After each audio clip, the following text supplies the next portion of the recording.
Australia is one of the richest countries on Earth, yet millions can't afford a home. In cities like Sydney, the average house now costs more than 10 times the average salary. Entire generations are locked out. Rent prices are exploding, homelessness is rising, and yet property prices keep climbing. So the question isn't just why housing is expensive. The real question is far more uncomfortable. Who benefits from keeping it that way? To understand the trap, we have to look at the policies that turned homes into tax shelters. The people making the rules are often the ones benefiting the most.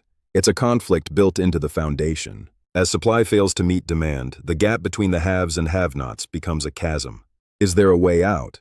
Or is the trap now too big to fail?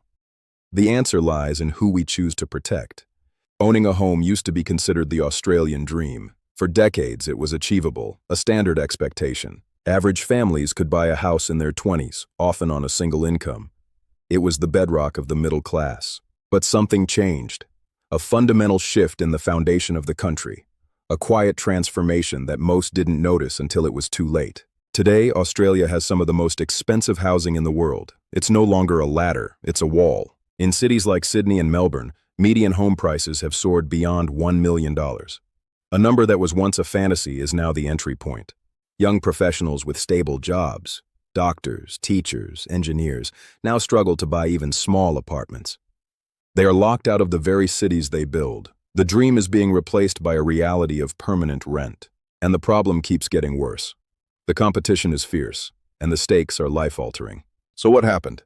How did a nation of homeowners become a nation of speculators? The answer lies in a system quietly designed over decades, a machine built to prioritize wealth over shelter. Every policy, every interest rate move, every zoning change was a gear in this machine, a machine trapped by its own success. This isn't an accident, it's an outcome, and to fix it, we have to understand who truly benefits from the trap. Some argue the housing crisis is simply about supply. Australia isn't building enough homes. But the reality is more complicated. It's not just about hammers and nails. It's about the lines drawn on this map. Land release is heavily controlled. Zoning restrictions limit density. Approval processes take years. Millions of acres surround our cities, yet the land is locked away behind layers of bureaucracy. We want more homes, but we don't want them near us. That's the paradox at the heart of the supply gap. Local communities often oppose new developments, a phenomenon known as NIMBYism, not in my backyard. The result? A slow pipeline of new housing in cities where demand keeps rising every single day. Every month of delay adds thousands to the final price tag, and the buyer is the one who pays. In the race to house a growing population, the system is moving at a crawl. When we do build, it's often at the very edge of our cities, far from jobs and infrastructure. It's a geographic exile for those who can't afford the inner ring, a fragmentation of our society. The blueprints exist, the capital is there, but the permissions are buried under a mountain of red tape. Until we unlock the process, the supply machine will remain jammed. But here's the uncomfortable truth. If supply actually met demand, prices would fall. And who wants that? Not the banks, not the investors, and certainly not the existing homeowners who vote. The supply problem isn't a technical failure, it's a political choice. We look at the potential solutions, and the powerful forces determined to stop them. Some play by the rules, others make them, and some, well, they find a way around them. We were once a nation of builders. Now we're a nation of speculators. The investigation continues. The truth is closer than you think. The details into the crisis reveals another hidden variable in the housing equation: migration. Australia didn't reach this crisis in a vacuum. Another major driver of housing demand is the scale of our population growth. It's a numbers game played on a massive scale. Australia runs one of the world's largest migration programs relative to population. Hundreds of thousands arrive every year. It's a deliberate strategy for economic growth. But where do all these people live when they land? The vast majority settle in major cities like Sydney and Melbourne. They are the engines of the economy and the epicenter of the crisis. That means a relentless surge in demand for housing in areas where supply is already at a breaking point. When you concentrate growth in just a handful of postcodes, you aren't just growing a city, you're tightening a noose. Rental inspections have become a gauntlet. Long queues, desperate faces, and prices that move faster than the market can track. That means more demand for rentals, and more pressure on property prices for everyone, even those who have been here for decades. International students are a key part of the economy.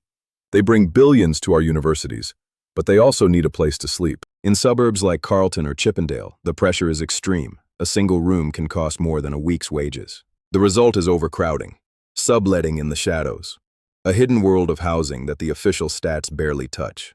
Migration boosts the economy, it fills labor shortages and keeps our industries moving. That's the official story. It creates a facade of wealth. But look closer at the foundation, and you'll see the cracks starting to widen.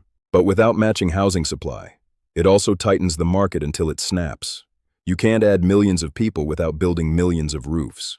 The mismatch is where the trap is set. The growth is fast, but the building is slow, painfully slow. The pressure builds at the bottom of the pyramid. And it's the young and the new who feel it first.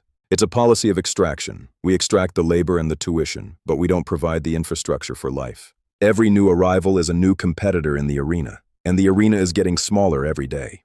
The numbers don't lie, but the numbers are only half the story. The rest is about influence. Some fix the pipes, others fix the market, and some just try to keep their heads above water. The pressure is rising. We've been here before, but this time the rules of the game have changed. The stakes are higher. Is the dream still alive, or has it been sold to the highest bidder? The answer will surprise you. Australia's housing system is also deeply connected to its banking sector. It's a partnership built on debt. A large portion of bank lending goes directly into mortgages. For the big banks, housing isn't just a market, it's the core of their business. That means rising property prices benefit banks as well. As the value of the home goes up, so does the scale of the debt. More expensive homes lead to larger loans, and larger loans mean larger profits from interest payments. This creates a powerful feedback loop. The more people borrow, the higher prices climb, and the more the banks profit. Housing has become the central engine of the financial system. It's no longer about shelter, it's about maintaining the balance sheet, which makes governments extremely cautious about letting prices fall. The system is too interconnected to fail, because a major housing crash wouldn't just affect homeowners. It would ripple through the entire economy. The ripple would become a wave. Banks, retail, construction, the entire foundation is tied to the price of a 3-bedroom house. So the trap remains set. The players stay in the game because the alternative is unthinkable. For some, the debt is a ladder. For others, it's a cage with no exit. But how long can the loop continue? Every engine has a breaking point, and we are approaching ours. We once used banks to build lives. Now we use lives to build banks. The shift was subtle, but the result is absolute. Australia's housing crisis isn't caused by a single factor. It's the result of multiple forces working together. Tax policy, migration, planning restrictions, bank lending, investment culture. Each piece reinforces the others, which means fixing the crisis requires changing the entire system. But here's the political reality that no one wants to say aloud. Millions of Australians already own property, and rising prices benefit them. They are the backbone of the economy and the electorate, which makes meaningful reform extremely difficult, because solving the housing crisis might require lowering property values. And that is something many voters and politicians are reluctant to accept. The trap is built on their own success. Empty investment properties sit as silent witnesses to a market that prioritizes growth over living.